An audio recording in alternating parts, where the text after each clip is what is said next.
सतगुरु महाराज बख्शिश कर रहे ने 10वां शब्द श्री राग दा 17 अंग ते धन गुरु नानक देव जी महाराज। सतगुरु नानक देव महाराज सच्चे पातशाह संसार नूं तारदे होए जदों पाक पटन विखे शेख ब्रह्म दे पास पहुंचे ने ते उसने वाहिगुरु दी प्राप्ति दी इच्छा प्रगट की मन दे अंदर। परमात्मा की प्राप्ति किवें हो सकती है। सतगुरु महाराज सच्चे पातशाह ने रहाउ दीआं पंक्तियां विच समझाया, करता सब को तेरा जोर। हे करतार, हे अकाल पुरख वाहिगुरु, सारिआं नूं तेरा ही बल दिता होया है, सारिआं नूं तुहाडा ही आसरा है। एक शब्द भी चारिया जा तू ता क्या होर रहाओ। इको ही जिहड़ा गुरां दा उपदेश है, इहदे विचारन नाल जां तू प्राप्त होया तां फिर होर किसे दी की लोड़ है। बस इन्ना उपदेश मुख रूप विच है, एक शब्द भी चारिया जा तू तां क्या होर। प्राप्ति लई सिर्फ शब्द की विचार की ही लोड़ है। बस जिन्हां ने गुरु दे उपदेश की विचार कर लई, उपदेश नूं अपने अंदर वसा के उहदे मुताबक जीवन नूं चला लिया, तां परमेश्वर की प्राप्ति हुंदी है। शेख फरीद जी, होर किसे दी की लोड़ है फिर इहदे विच। इस तरह पावन शब्द पाक पटन विखे उचारण कीता है। सो महाराज बख्शिश करते ने, आवो भैणे गल मिल है। श्री राग महला पहला। पहले पातशाह गुरु नानक देव जी श्री राग विच बख्शिश करते ने। सो इस तरह कहंदे ने, आओ संगियो साथियो रब दे प्यारिओ, आपस विच मिल करके एकमिक हो जाइए अंक सहेलड़ियां, क्योंकि इको परमात्मा पति दियां जो सहेलियां हुईयां आपां, एक वाहिगुरु दे प्यारे जो होए आपां। कहण तो भाव के हे भैणों, आवो पति दियां गल्लां बातां विच मिलीए, परमात्मा दे बचन करिए। क्योंकि असीं अंक तो मतलब हुंदा है दिल, हिरदा, दिली प्यार वालियां सहेलियां जो होईयां। क्योंकि जो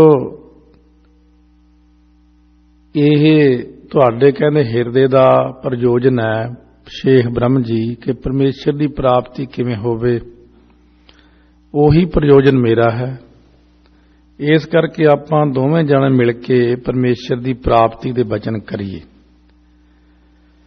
इस तरह गुरु नानक देव महाराज सच्चे पातशाह पाक पटन विखे पहुंचे ने। भावें भी महाराज बहुत अस्थानां ते गए ने, पाक पटन होया जां होर स्थान, कुल 175 स्थान जो पाकिस्तान दे विच हन महाराज दे। सो जे सुनते हैं किड्डे वड्डे पातशाह गए ने, पर जो थां जाके देखिए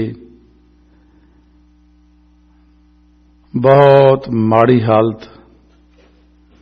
भावें पाक पटन है, भावें होर कोई स्थान ने,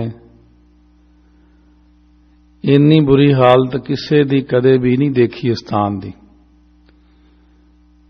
सो इस करके महाराज दे चरनां च अरदास बेनती करिए कि जिहड़े स्थान तुहाडे सेवा तो वांझे ही पए ने, जिथे सिर्फ खंडर ने, इट्टां ने, गंदगी है, ढह ढेरी हो चुकियां बिल्डिंगां, कोई जांदा ही नहीं जिथे।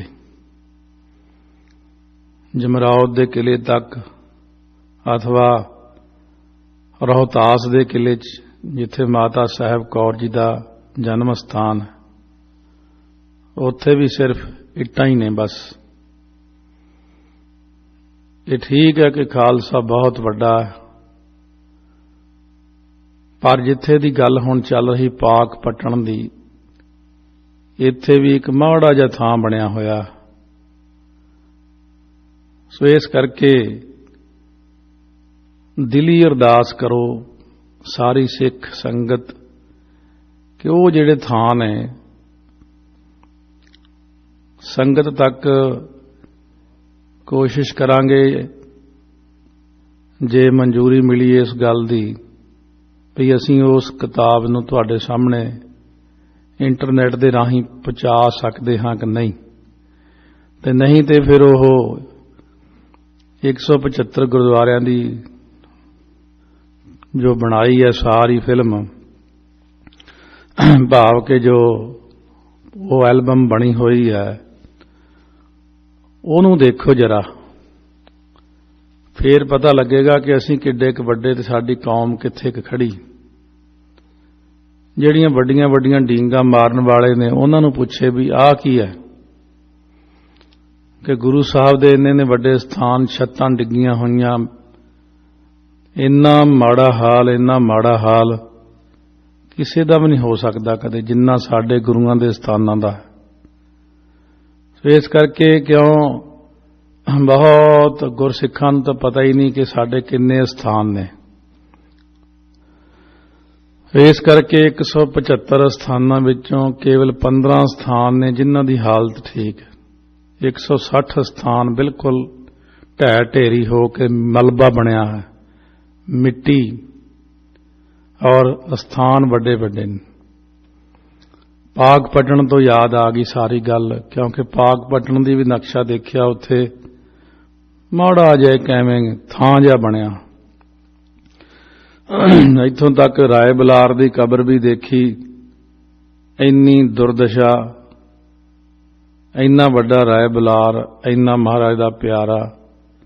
तो इस करके इन्हां सारियां चीज़ां वल कौम ध्यान देवे ते होर नहीं कुछ अरदास ही करो, सच्चे पातशाह मिहर करो, सो उन्हां स्थानां दी सेवा सानूं मिले, असीं सेवा करिए। इस तरह महाराज गुरु नानक देव जी जदों पहुंचे ने पाक पट्टण विखे, सो ये भगत शेख ब्रह्म जी दे नाल पावन पवित्र उपदेश दे विच बख्शिश कर रहे ने। मिल कै करहैं कहानियां समरथ कंत कीया। सर्ब कला समरथ जो वाहिगुरु है, ओहदियां जो कहानियां ने, भाव गल्लां बातां ने, आओ तुसीं ते आपां मिल के दोवें जाने बैठ के करिए। तीजे पातशाह जिवें फरमाउंदे ने, आवो संत प्यारे हो, अकथ की करह कहानी अकथ केरी कित द्वारा पाई है। तान मन धन सब सौंप गुर को हुक्म मन्ने पाई है। हुक्म मन्ने हो गुरु केरा गावो सच्ची बाणी। कह नानक सुनो संत हो कथे हो अकथ कहानी। साचे साहिब सब गुण औगण सब असाह। सच्चे साहिब तां सारे गुण ने पाई, और जिन्ने औगण ने साडे च ने। इस करके उस अकाल पुरख दे अगे बेनती करिए कि नानक निर्गुण गुण करे, गुणवंतिया गुण दे, तेहा कोई न सुझई जे तिस गुण कोय करे। करता सबको तेरे जोर। हे करता पुरख वाहिगुरु जी, सारिਆਂ ਨੂੰ ਤੁਹਾਡਾ बल दिता है, सारे ਤੁਹਾਡੇ आसरे जिਉ रहे ने। एक शब्द विचारिया जा तू ता क्या होर रहाओ। क्योंकि एक गुरु वाहिगुरु का उपदेश, सतगुरां का उपदेश जो बाणी का है, विचारन नाल तुहाडी प्राप्ति हुंदी है। फिर होर किसी की सलाह लैनी या होर कोई युक्ति पुछनी, कोई ढंग तरीका जी दसो, बहुत दुनिया की ये आदत है। महाराज कहने जे कोई ढंग तरीका है भी तो गुरबाणी दे राही ही है। बहुता ज्यादा बहुत कुछ जो है श्री सुखमनी साहब दे अंदर है, ਭਗਤਾਂ ਦੇ ਕੁੱਲ ਪ੍ਰਸ਼ਨਾਂ ਦੇ ਉੱਤਰ ਸ੍ਰੀ ਸੁਖਮਨੀ ਸਾਹਿਬ ਦੇ ਵਿੱਚ ਮਹਾਰਾਜ ਨੇ ਸਭ ਕੁਝ ਦੱਸਿਆ ਹੋਇਆ ਹੈ, ਪਰ ਫਿਰ ਵੀ ਮਨ ਦੇ ਅੰਦਰ ਉਸ ਚੀਜ਼ ਨੂੰ ਨਾ ਵਸਾਉਂਦੇ ਹੋਏ ਇੱਧਰੋਂ ਉੱਧਰੋਂ ਭਟਕਣ ਦੀ ਆਦਤ ਹੈ ਮਨੁੱਖ ਨੂੰ। ਫਿਰ ਸ਼ੇਖ ਬ੍ਰਹਮ ਜੀ ਨੇ ਕਿਹਾ ਕਿ ਵਾਹਿਗੁਰੂ ਦੀ ਪ੍ਰਾਪਤੀ ਹੁਣ ਦੱਸੋ ਕਿਵੇਂ ਹੁੰਦੀ ਹੈ। ਗੁਰੂ ਨਾਨਕ ਦੇਵ ਜੀ ਜਦੋਂ ਇਸ ਪ੍ਰਸ਼ਨ ਦਾ ਉੱਤਰ ਦੇ ਰਹੇ ਨੇ ਤੇ ਜਵਾਬ ਵੀ ਸਾਡੇ ਪਾਸ ਹੈ ਗੁਰਬਾਣੀ ਦੇ ਅੰਦਰ। ਗੁਰੂ ਨਾਨਕ ਦੇਵ ਜੀ ਕਹਿਣ ਲੱਗੇ, ਸ਼ੇਖ ਬ੍ਰਹਮ ਜੀ, ਜੇ ਪਰਮੇਸ਼ਰ ਦੀ ਪ੍ਰਾਪਤੀ ਕਰਨੀ ਹੋਵੇ ਤਾਂ ਪਹਿਲਾਂ ਜਿਨ੍ਹਾਂ ਨੂੰ ਪ੍ਰਾਪਤੀ ਹੋਈ ਹੈ ਉਹਨਾਂ ਕੋਲ ਚਲੇ ਜਾਓ। ਜਾਏ ਪੁੱਛੋ ਸੁਹਾਗਣੀ, ਤੁਸੀਂ ਰਾਵਿਆ ਕਿੰਨੀ ਗੁਣੀ। ਜਿਨ੍ਹਾਂ ਨੂੰ ਵਾਹਿਗੁਰੂ ਦੀ ਪ੍ਰਾਪਤੀ ਹੋ ਚੁੱਕੀ, ਪਤੀ ਪ੍ਰਮਾਤਮਾ ਜਿਨ੍ਹਾਂ ਦਾ ਪਤੀ ਬਣ ਗਿਆ, ਸੁਹਾਗਣੀਆਂ ਬਣ ਗਈਆਂ ਨੇ, ਉਹ ਰੱਬ ਦੇ ਪਿਆਰੇ ਬ੍ਰਹਮ ਗਿਆਨੀ ਸੁਹਾਗਵੰਤੀਆਂ ਪਾਸੋਂ ਜਾ ਕੇ ਪੁੱਛੋ, ਕੋਲ ਬੇਨਤੀ ਕਰੋ, ਹੱਥ ਜੋੜੋ, ਪਾਏ ਲੱਗੋ ਮੋਹਿ ਕਰੋ ਬੇਨਤੀ। ਬੇਨਤੀਆਂ ਕਰੀਏ, ਕੋਈ ਜਨ ਹਰਸਿਉ ਦੇਵੈ ਜੋਰ, ਚਰਨ ਗਹੋ ਬਕਉ ਸੁਭ ਰਸਨਾ ਦੀਜੈ ਪ੍ਰਾਨ ਕੋਰ। ਇਸ ਕਰਕੇ ਕਿ ਤੁਸਾਂ ਜੀ ਕਿਹੜੇ ਢੰਗ ਨਾਲ, ਕਿਹੜੇ ਗੁਣਾ ਕਰਕੇ ਵਾਹਿਗੁਰੂ ਦੀ ਪ੍ਰਾਪਤੀ ਨੂੰ ਕੀਤਾ, ਪ੍ਰਮਾਤਮਾ ਨੂੰ ਰਾਵਿਆ, ਭਾਵ ਪਾਇਆ ਹੈ। ਇਹ ਗੱਲ ਸੁਣ ਕੇ ਸ਼ੇਖ ਬ੍ਰਹਮ ਜੀ ਕਹਿਣ ਲੱਗੇ, ਆਪ ਹੀ ਕਿਰਪਾ ਕਰਕੇ ਦੱਸੋ ਕਿ ਰੱਬ ਦੇ ਪਿਆਰਿਆਂ ਦਾ ਫਿਰ ਕੀ ਜਵਾਬ। ਤੁਸੀਂ ਵੀ ਤਾਂ ਰੱਬ ਦੇ ਪਿਆਰੇ ਹੋ, ਕਿਉਂਕਿ ਜਿੰਨਾ ਕੁ ਉਹਨਾਂ ਨੂੰ ਪਤਾ ਸੀ ਉਹਨਾਂ ਕੁ ਉਹਨਾਂ ਨੇ ਬੋਲਿਆ। ਧੰਨ ਗੁਰੂ ਨਾਨਕ ਦੇਵ ਜੀ ਮਹਾਰਾਜ ਸੱਚੇ ਪਾਤਸ਼ਾਹ ਕਹਿਣ ਲੱਗੇ, ਅਸਲ ਵਿੱਚ ਪ੍ਰਮਾਤਮਾ ਗੁਣਾਂ ਦੇ ਉੱਤੇ ਹੀ ਖੁਸ਼ ਹੁੰਦੇ ਨੇ। ਸ਼ੁਭ ਗੁਣ ਹੋਣੇ ਚਾਹੀਦੇ ਬੰਦੇ ਦੇ ਅੰਦਰ। ਸਹਿਜ ਸੰਤੋਖ ਸਿੰਗਾਰੀਆ, ਮਿੱਠਾ ਬੋਲਣੀ,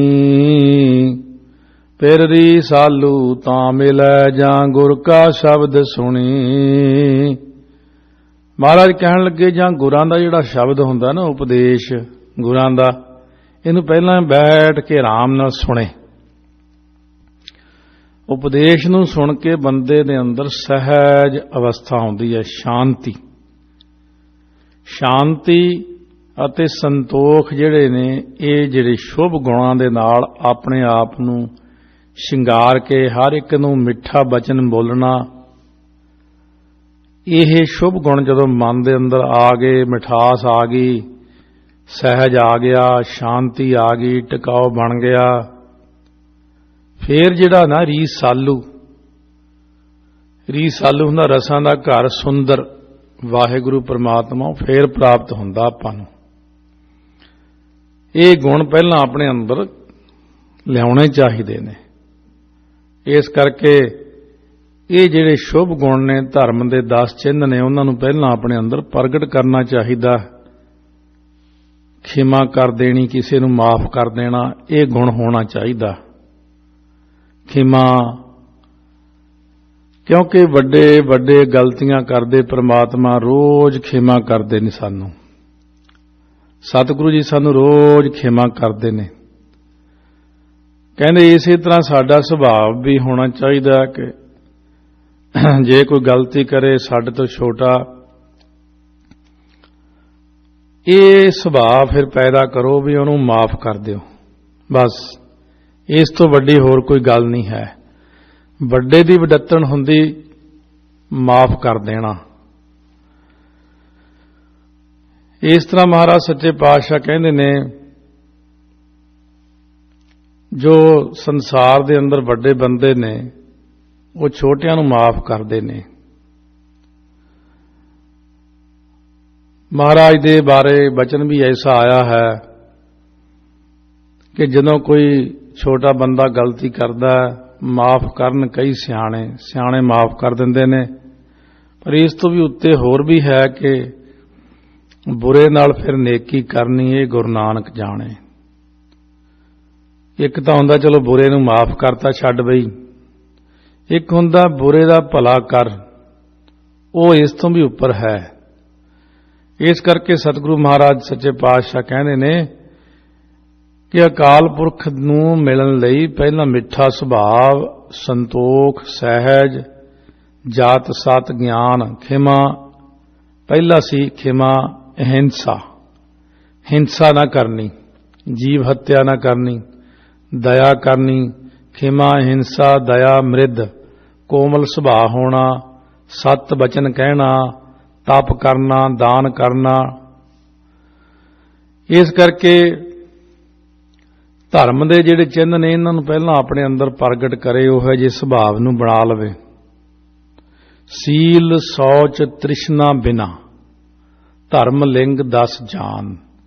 ਸੀਲ ਹੁੰਦਾ ਠੰਡਾ ਸੁਭਾਅ ਹੋਣਾ, ਸੌਚ ਹੁੰਦੀ ਪਵਿੱਤਰਤਾ ਰੱਖਣੀ, ਇੱਕ ਹੁੰਦਾ ਤ੍ਰਿਸ਼ਨਾ ਤੋਂ ਬਿਨਾ ਹੋਵੇ। ਇਹ ਧਰਮ ਦੇ 10 ਚਿੰਨ੍ਹਾਂ ਦੇ ਸਹਿਤ ਇਨਸਾਨ ਹੋਣਾ ਚਾਹੀਦਾ ਹੈ।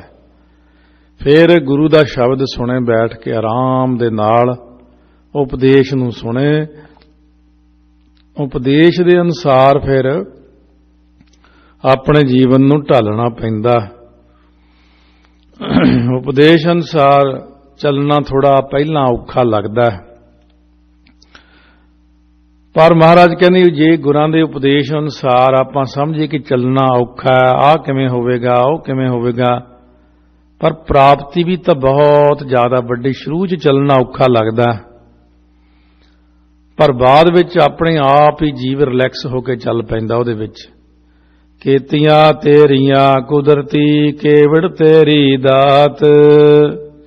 ਹੇ ਅਕਾਲ ਪੁਰਖ ਵਾਹਿਗੁਰੂ ਜੀ, ਆਪ ਜੀ ਦੀਆਂ ਕਿੰਨੀਆਂ ਹੀ ਕੁਦਰਤੀ ਤੋਂ ਭਾਵ ਤਾਕਤਾਂ ਨੇ, ਕਿੰਨੀਆਂ ਹੀ ਤਾਕਤਾਂ ਨੇ।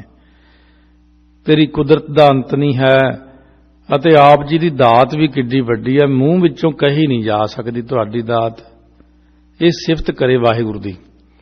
ਕੀਤੇ ਤੇਰੇ ਜੀਅ ਜੰਤ, ਸਿਫਤ ਕਰਹਿ ਦਿਨ ਰਾਤ। ਆਪ ਜੀ ਦੇ ਜਿਹੜੇ ਬਣਾਏ ਹੋਏ ਛੋਟੇ ਵੱਡੇ ਜੀਅ ਜੰਤ ਨੇ, ਦੇਖੋ ਇਹ ਰਾਤ ਦਿਨ ਸਿਫਤ ਕਰਦੇ ਹੀ ਰਹਿੰਦੇ ਨੇ। ਜੇ ਇੱਥੇ ਹੁਣ ਸਵੇਰ ਹੈ, ਕਿਤੇ ਆਸਾ ਦੀ ਵਾਰ, ਕਿਤੇ ਸੁਖਮਨੀ ਸਾਹਿਬ ਦਾ ਪਾਠ ਨਿਤਨੇਮ ਹੋਇਆ, ਕਿਤੇ ਸ਼ਬਦ ਦੀ ਵਿਚਾਰ, ਸੋ ਫਿਰ ਪਰਲੇ ਦੇਸ਼ਾਂ ਵਿੱਚ ਜਿੱਧਰ ਸ਼ਾਮ ਹੋ ਗਈ ਸਾਰਿਆਂ ਥਾਵਾਂ ਤੇ ਉੱਥੇ ਸਿਫਤ ਹੋ ਰਹੀ ਹੈ। ਉੱਥੇ ਕਿਤੇ ਰਹਿ ਰਾਸ, ਕਿਤੇ ਕੀਰਤਨ ਸੋਹਿਲਾ, ਕਿਤੇ ਸਿਮਰਨ ਹੋ ਰਿਹਾ, ਕਿਤੇ ਕਥਾ ਹੋ ਰਹੀ ਹੈ, ਉੱਥੇ ਵੀ ਸਿਫਤ ਹੋ ਰਹੀ ਤੇਰੀ।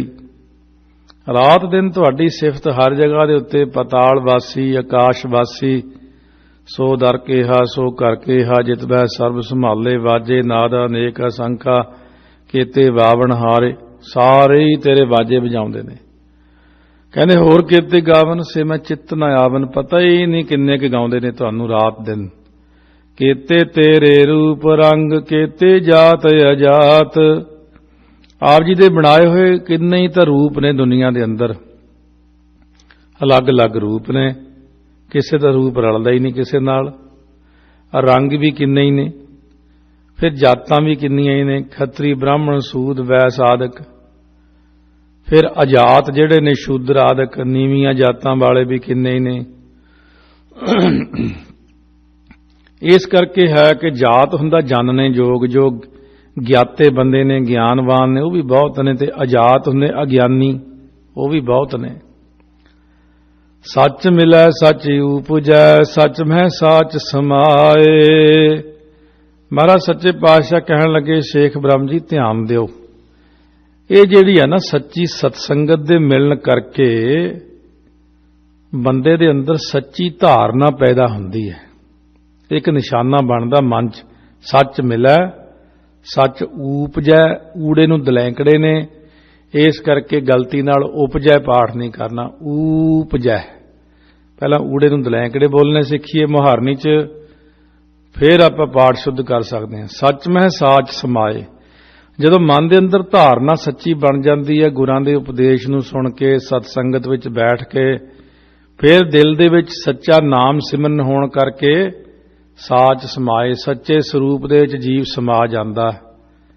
ਇਹ ਕਾਨੂੰਨ ਹੈ ਸਾਰਾ। ਕਿਉਂਕਿ ਜੇ ਆਪਾਂ ਜ਼ਿਆਦਾ ਹੀ ਘਾਲੇ ਮਾਲੇ 'ਚ ਪਈਏ, ਉਹ ਨਹੀਂ ਚੰਗਾ। ਸਿਰਫ ਐਨ ਪੂਰੀ ਗੱਲ, ਬਹੁਤੇ ਜ਼ਿਆਦਾ ਨਹੀਂ, ਨਾ ਬਹੁਤੇ ਥੱਲੇ। ਇੱਕੋ ਚੀਜ਼ ਦੱਸੀ ਹੈ ਕਿ ਸਤਸੰਗਤ ਵਿੱਚ ਬਹਿ ਜਾਓ, ਉਪਦੇਸ਼ ਸੁਣੋ, ਹਿਰਦੇ 'ਚ ਬਿਠਾ ਕੇ ਉਹਦੇ ਮੁਤਾਬਕ ਆਪਣੇ ਜੀਵਨ ਨੂੰ ਤੋਰ ਲਓ। ਇਹੀ ਪ੍ਰਾਪਤੀ ਦਾ ਵੱਡਾ ਸਾਧਨ ਹੈ। ਸੁਰਤ ਹੋਵੈ ਪਤ ਊਗਵੈ, ਗੁਰ ਬਚਨੀ ਭਉ ਖਾਏ। ਸੁਰਤ ਇਹਨੂੰ ਕਹਿੰਦੇ ਗਿਆਤ ਹੋਣੀ ਮਨ ਦੇ ਅੰਦਰ, ਸ੍ਰੇਸ਼ਟ ਪ੍ਰੀਤੀ ਦੇ ਹੋਣ ਕਰਕੇ ਜਿਹੜੀ ਸਤਿਗੁਰੂ ਜੀ ਦੀ ਸਿੱਖਿਆ ਦੁਆਰਾ ਵਾਹਿਗੁਰੂ ਦੇ ਡਰ ਨੂੰ ਪਹਿਲਾਂ ਧਾਰਨ ਕਰੇ ਮਨ ਦੇ ਅੰਦਰ। ਗੁਰ ਬਚਨੀ ਭਉ ਖਾਏ, ਤਾਂ ਪਤ ਊਗਵੈ। ਪਤੀ ਪ੍ਰਮਾਤਮਾ ਦੀ ਪ੍ਰਗਟਤਾ ਤਾਂ ਹੁੰਦੀ ਹੈ। ਇਸ ਕਰਕੇ ਗੁਰੂ ਦੀ ਸਿੱਖਿਆ ਦੁਆਰਾ ਪਹਿਲਾਂ ਵਾਹਿਗੁਰੂ ਦੇ ਡਰ ਨੂੰ ਧਾਰਨ ਕਰੇ। ਜੇ ਡਰ ਹੀ ਨਹੀਂ ਲੱਗਦਾ, ਜਿਹੜੇ ਅੱਜ ਕੱਲ ਕਹਿੰਦੇ ਕਾਮਯਾਬ ਨਹੀਂ ਹੁੰਦੇ ਭਗਤੀ ਵਿੱਚ, ਗੁਰੂ ਗ੍ਰੰਥ ਸਾਹਿਬ ਤੋਂ ਕੌਣ ਡਰਦਾ? ਹੁਣ ਕੀ ਹੋ ਰਿਹਾ ਮਹਾਰਾਜ ਦੀ ਹਜ਼ੂਰੀ 'ਚ? ਕੀ ਹੋ ਰਿਹਾ? ਕਿੱਥੇ ਕਿੱਥੇ ਕੀ ਨਹੀਂ ਹੋ ਰਿਹਾ? ਕਿੰਨਾ ਆਉਂਦਾ? ਜਦੋਂ ਵੱਡੇ ਬੈਠੇ ਨੇ, ਵੱਡਿਆਂ ਦੇ ਬੈਠਿਆਂ ਹੋਇਆਂ, ਗੁਰੂ ਸਾਹਿਬ ਦੇ ਬੈਠਿਆਂ ਹੋਇਆਂ ਗੁਰਾਂ ਦੀ ਹਜ਼ੂਰੀ 'ਚ ਹੀ ਸਿੱਖ ਲੜ ਪੈਂਦੇ ਨੇ। ਇਹ ਕੀ ਹੋ ਰਿਹਾ? ਕੀ ਗੁਰੂ ਗ੍ਰੰਥ ਸਾਹਿਬ ਵੱਡੇ ਨੇ ਜਾਂ ਉਹ ਵੱਡੇ ਨੇ? ਜਦੋਂ ਤੱਕ ਸਾਡੇ ਮਨ ਦੇ ਅੰਦਰ ਡਰ ਪੈਦਾ ਨਹੀਂ ਹੁੰਦਾ ਵੀ ਇਹ ਕਿੰਨੇ ਵੱਡੇ ਨੇ, ਕਿੰਨੇ ਵੱਡੇ ਨੇ, ਜੋ ਮਰਜ਼ੀ ਕਰ ਸਕਦੇ ਨੇ, ਉਦੋਂ ਤੱਕ ਸਾਡੇ ਮਨ ਦੇ ਅੰਦਰ ਪ੍ਰੇਮ ਨਹੀਂ ਪੈਦਾ ਹੁੰਦਾ। ਇਸ ਕਰਕੇ ਪਹਿਲਾਂ ਡਰ ਦੀ ਲੋੜ ਹੈ। ਮਹਾਰਾਜ ਦਾ ਭੈ, ਅਦਬ, ਸਤਿਕਾਰ ਰੱਖਣਾ ਵੱਡੀ ਚੀਜ਼ ਹੁੰਦੀ ਹੈ। ਜਿਨ੍ਹਾਂ ਨੇ ਡਰ ਰੱਖਿਆ ਹੈ, ਭਲਾ ਜੀ, ਭੁੱਲਾ ਜੀ, ਭਾਣਾ ਜੀ, ਭੈ ਜੀ, ਭਾਉ ਜੀ, ਪੰਜੇ ਤੀਜੇ ਪਾਤਸ਼ਾਹ ਮਹਾਰਾਜ ਦੇ ਭੱਬੇ ਨੇ ਪੰਜ। ਭਾਣੇ 'ਚ ਰਹਿਣਾ, ਹਰੇਕ ਗੱਲ ਵਿੱਚ ਕਹਿਣਾ ਭਲਾ ਜੀ, ਭੁੱਲਾ ਜੀ। ਭੈ ਰੱਖ ਕੇ ਫਿਰ ਭਾਵਨਾ ਰੱਖਣੀ ਮਨ ਦੇ ਅੰਦਰ। ਨਾਨਕ ਸੱਚਾ ਪਾਤਸ਼ਾਹ ਆਪੇ ਲਏ ਮਿਲਾਏ। ਨਾਨਕ ਪਦ ਤੋਂ ਭਾਵ ਧੰਨ ਗੁਰੂ ਨਾਨਕ ਦੇਵ ਜੀ ਕਥਨ ਕਰਦੇ ਬਚਨ ਬਈ ਸੱਚਾ ਪਾਤਸ਼ਾਹ ਅਕਾਲ ਪੁਰਖ ਉਸ ਗੁਰਮੁਖ ਨੂੰ ਆਪਣੇ ਨਾਲ ਆਪੇ ਹੀ ਮਿਲਾ ਲੈਂਦਾ ਹੈ, ਜਿਹੜਾ ਸ੍ਰੇਸ਼ਟ ਪ੍ਰੀਤੀ ਕਰਦਾ ਹੈ ਮਨ ਦੇ ਅੰਦਰ, ਅਤੇ ਗੁਰੂ ਦੀ ਸਿੱਖਿਆ ਦੁਆਰਾ ਡਰ ਨੂੰ ਆਪਣੇ ਹਿਰਦੇ 'ਚ ਧਾਰ ਕੇ ਵਾਹਿਗੁਰੂ ਦੇ ਭੈ ਅੰਦਰ ਰਹਿ ਕੇ ਕਾਰ ਕਰਦਾ ਹੈ।